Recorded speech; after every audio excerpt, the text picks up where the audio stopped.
হ্যাঁ ভাই। আমার নাম মহেশ।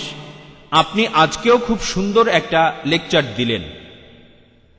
আমার প্রশ্নটা হলো, পবিত্র কোরআনে একটা সূরা আছে, নবী মুহাম্মদ সাল্লাল্লাহু আলাইহি ওয়াসাল্লাম বলেছেন, একটা দোয়া আছে, তিনি বলেছেন তৃষ্ণা তখন চলে যায় সন্ধ্যায় রোজা ভাঙার পরে। তৃষ্ণা তখন চলে যায় আর শিরায় তখন রক্ত সঞ্চালিত হয়। আপনি কি এটার ব্যাখ্যা দিতে পারবেন? ভাই, আপনি মাশাআল্লাহ অনুবাদ পড়ে শোনালেন একটা দোয়ার, যেটাতে ইফতার করা হয়। আর আমি আপনাকে বলবো যে মাশাআল্লাহ, আপনি আস্তে আস্তে বোঝার চেষ্টা করছেন এই শান্তির ধর্মকে, এই সত্যের ধর্মকে। আমি দোয়া করি আল্লাহ যেন আপনাকে হেদায়েত করেন।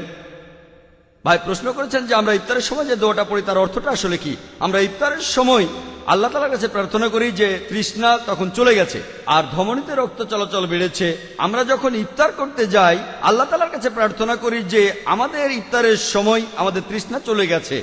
আর আমরা তখন বিভিন্ন খাবার খাই, পানি খাই, আল্লাহ তাআলার কাছে দোয়া করি যে আমরা রোজা রাখতে পেরেছি, এখন রোজা ভাঙার সময় হয়েছে, এখন আমাদের তৃষ্ণা দূর হয়ে যাচ্ছে, আমাদের ক্ষুধা দূর হয়ে যাচ্ছে। এটাই হলো দোয়া। আমরা বলছি যে আমাদের তৃষ্ণা এখন চলে যাচ্ছে এই রোজা ভাঙার মাধ্যমে। আমাদের ইফতারের আগে এই দোয়াটা আমরা পড়ে থাকি। আশা করি উত্তরটা পেয়েছেন।